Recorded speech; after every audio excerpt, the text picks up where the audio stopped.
Hey guys, today I will tell you about the second season of the fantasy drama from 2020, Warrior Nuns, based on the series of comics of the same name by artist and writer Ben Dunn. Is this our thing now?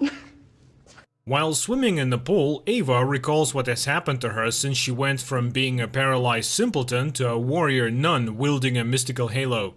The girl's musings are interrupted by a phone signal reminding her of her duty. Once a member of the Order of the Cruciform Sword, she's now in a hurry for her regular job at the cafe. Arriving for her shift, Ava listens to customers talk about the explosion at the Vatican, and rumors that it was Angel Adriel himself who broke out of the basement proclaiming himself a mission. Miguel intervenes in the company's conversation, mocking the legends about angels and miraculous cure of the infected, calling Adriel an imposter. Left alone with Ava, Miguel tries to get her opinion, but the girl says she doesn't think about the subject at all, fearing that she might expose herself. A colleague asks Ava to go upstairs to her boss's office, and Beatrice also asks her friend to talk less to visitors about legends so as not to draw suspicion to herself. On her way home in the evening, Ava can't get away from the prophet fanatics handing out religious leaflets. One of them annoys the girl so much that she uses her power and pushes him aside. Meanwhile, in the monastery in Spain, having finished watching videos on social media with her friends, Camilla goes down to see Mother Superior. The woman instructs the girl to go to London. According to the order, one of the ministers is possessed by a demonic ghost. The girl agrees without any complaints, but Mother Superior sees that something is bothering her. Camilla confesses that there is no way she can come to terms with Mary's disappearance. Portugal. Drunken Father Vincent always walks looking over his shoulder, and it turns out that that's for a good reason. Out of nowhere he is attacked by Lilith, and the old man can only save his life by telling her that Mary is alive. The Bishop of the Vatican agrees to an audience with nun Yasmin Monet. The girl says that she's preparing an article about the lost Christian artifacts, but she immediately directs the conversation to rumors about Adriel and the attack on the Vatican. This changes the bishop's mood, but the nun keeps pushing, claiming that she has learned about a certain female order in the course of her investigation. To avoid spilling the beans, the priest ends the meeting, but Yasmin isn't upset. She has managed to hack into the network. Jillian sits by the archway, which has finally begun to come to life. But the field still hasn't stabilized, and the girl can't get through the portal. Any attempt to use the portal ends up leaving burn marks on her hands. Christian is thrilled by her colleague's discoveries, but he guesses that she's only driven by a desire to find her son Michael, who has disappeared into another world. Christian asks Jillian to sign the renovation documents for the building he bought for the company, Arctech. After looking at the documents, the woman begins to doubt their contents, but deciding not to offend her friend with mistrust, she signs them. Ava continues her training by running over water, but at one point her strength leaves her and she falls. The girl admits to Beatrice that she's tired of sitting around, while Adriel gains strength. However, her older friend reminds her that they have an uphill battle ahead of them. Christian arrives at the Vatican and declares that Jillian has given him full control of Arctech. He wants to merge the company with the church on condition that the bishop accepts the appearance of a new prophet, Adriel. The bishop realizes that the impostor has fooled yet another fanatic. Miguel comes back to the bar and confesses to the girl that he volunteers in the community of Samaritans fighting Adriel, and they need the people like Ava. Mother Superior Susanna calls the bishop and asks the Vatican to intervene. Adriel is gaining strength and he has managed to fool hundreds of Catholics already. The priest believes that it is too early to sound the alarm. First, he should make a statement that Adriel is an impostor, and if that doesn't work, call on the Order of the Cruciform Sword for help. This conversation is overheard by Yasmin. She has just received a confirmation of her hunch. Vincent arrives at his residence and escorts Lilith inside, telling the guards that she's his friend. Ava convinces Beatrice to have some fun and have a couple of shots. The girls are having carefree fun. Meanwhile, at the Italian convent on her way to dinner, Mother Superior sees a gruesome picture. The bodies of the nuns in crimson puddles lie in the parish yard. At night, the nuns return home from the bar, and Ava notices Miguel, who is acting strangely. She decides to follow him and witnesses the guy getting beaten up by a crowd of fanatic hooligans. Ava helps her friend, and they are joined by Beatrice, who didn't really like the suspicious guy before. The young people tell her about the Samaritans, and the nun decides to accept Miguel's help in their fight against Adriel. Meanwhile, Mother Superior tries to warn the other monasteries where members of the order are based. However, the light bulbs on the map go out one by one, which means the warrior nuns are either destroyed or they leave their outposts. The company decides to sneak into the headquarters of Adriel followers, the firstborn sons.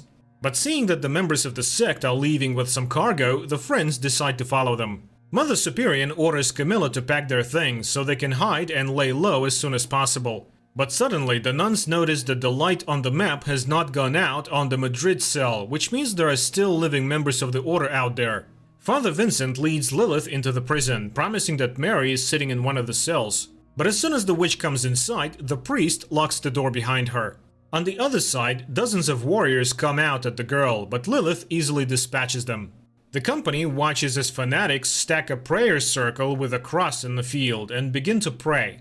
At this point, Ava's attention is attracted by a strange sound, and turning around, the girl sees a cloud of locusts rushing at them. On their way back, the friends try to explain what they have seen, and seeing how the girls are calm about everything, Miguel suspects something is wrong. Ava has to confess that they are the nuns of the order, but he takes it as a joke. Left alone, the girls decide that everything that is happening is a biblical execution reproduced by Adriel.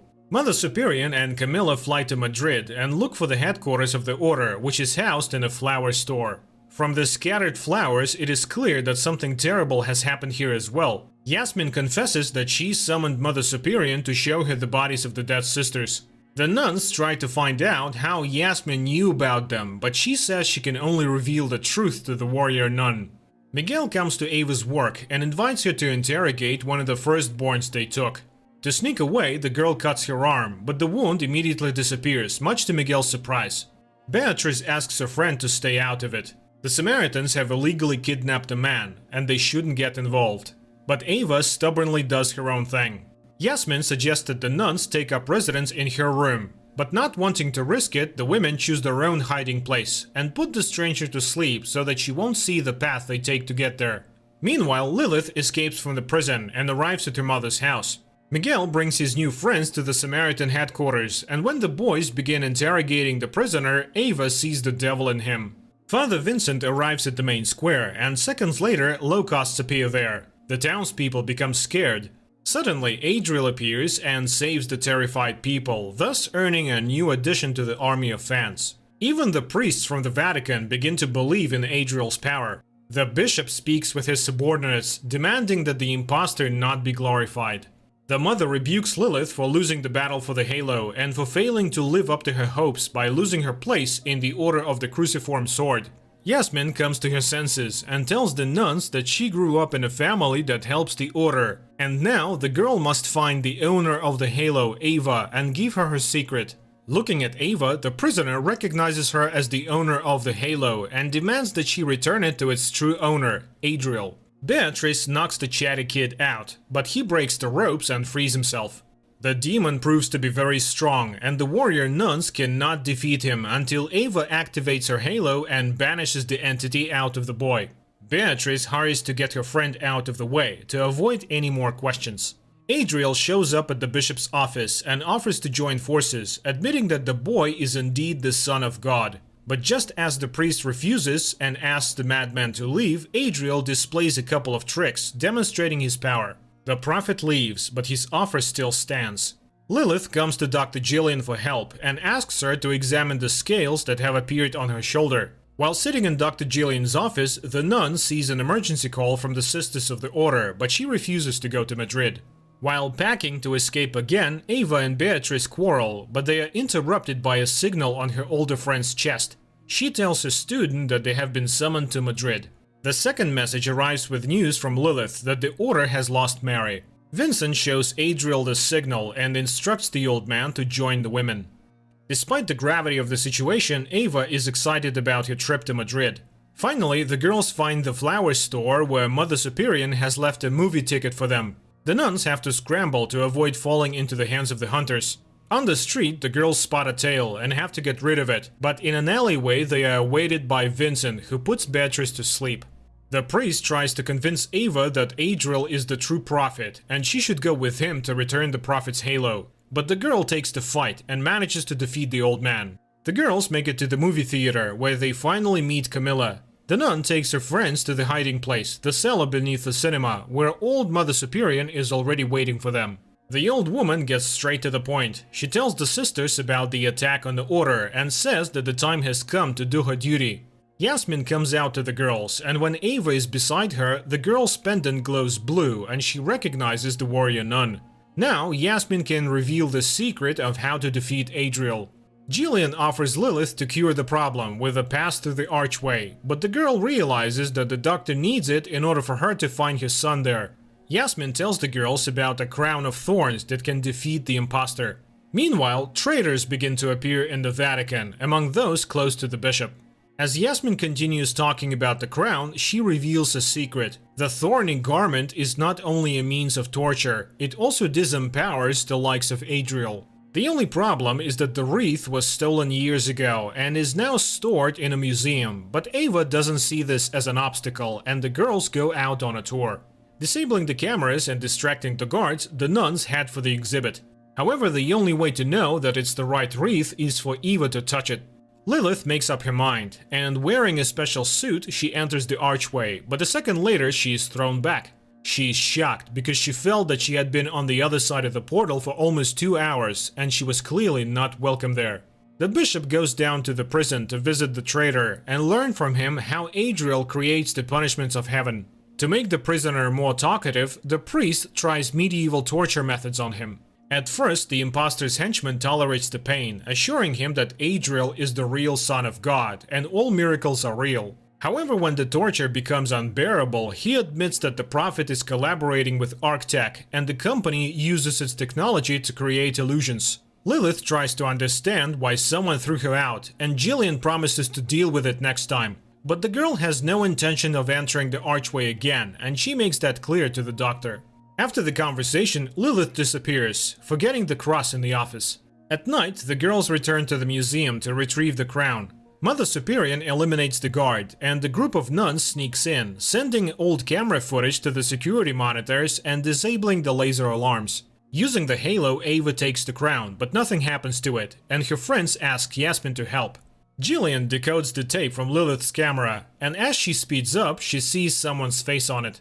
While the nuns are searching for the real wreath, Camilla notices that there is someone else in the museum beside them. Ava finally finds the artifact, but at that moment Camilla sees Adriel, and Vincent appears in front of the warriors and puts the crown on the girl's head, thereby depriving her of her superpowers and taking her with him. While Vincent is carrying Ava, the girl has terrible visions. She finally regains consciousness. Before leaving the exhausted girl in a dark alleyway, Vincent promises to pray for her before Adriel destroys her. But suddenly, Miguel comes to the girl's aid. By some miracle, he also happens to have superpowers. He says that explanations can wait, and having dealt with the priest, Miguel and Ava run away. Lilith comes to Adriel and, showing him her crusted hands, asks for his help. The nuns load Vincent into a car and drive off in search of Ava, shaking the cops on the way. The young people are finally safe, and Miguel returns Ava's crown and admits that he was sent from the other side of the arch to protect her. As they talk, a crowd of primitives in gas masks passes them, and Ava guesses that a new punishment awaits the city. In the meantime, the nuns get stuck on the road because of a flat tire. Miguel leads Ava to the gates of a cemetery, assuring her that he knows a way to destroy Adriel. All the while, the girl keeps seeing terrible visions, but she tries not to pay attention to them. After stealing a food delivery car, the nuns drive on, and Camilla recalls that the entire company has been hungry for a long time. After rummaging through the shelves, the girl finds something they can refresh themselves with: unusually shaped cakes that go down well with the sisters. Jillian arrives at the building she recently bought, and in the center, the doctor sees a ritual cross and sectarians. Christian is also among them. Jillian asks Christian to explain what he has been doing all this time with her company and the building. Instead, Christian begins to talk about the all-powerful Adriel, who will soon conquer the whole world. Beatrice arrives at the cemetery looking for her friend. But the gas Adriel sprays as part of the next execution makes her scared. The girl removes a gas mask from one of the firstborns. Miguel and Ava daringly walk into Adriel's sect's church, and the two witness a ritual in which a demon possesses a teenager. Ava wonders how to stop all of this, but Miguel asks her to protect the crown and steps forward to take the hit. The guy's plan works. He lets himself be possessed by the demon, and then by painting it blue, he banishes it to show the sectarians what's really going on in the church. Mother Superior leads Vincent out of the car and into the woods to finish him off. But the woman doesn't have the strength to shoot him, so she simply pushes him into a ravine and inflicts some mutilation. Beatrice arrives at the church just as the commotion begins. Some trying to escape and some trying to expel Miguel, thinking that he's the one who brought the devil. The three of them are trapped, and hugging her friends, Ava activates the halo. Adriel tells Lilith that their destinies are intertwined, and they will conquer the world together. Feeling important for the first time, the girl believes the imposter. Miguel, Ava, and Beatrice manage to escape from the church, but now they risk being caught by the police or other fanatics, so the guy offers a safe haven, his house.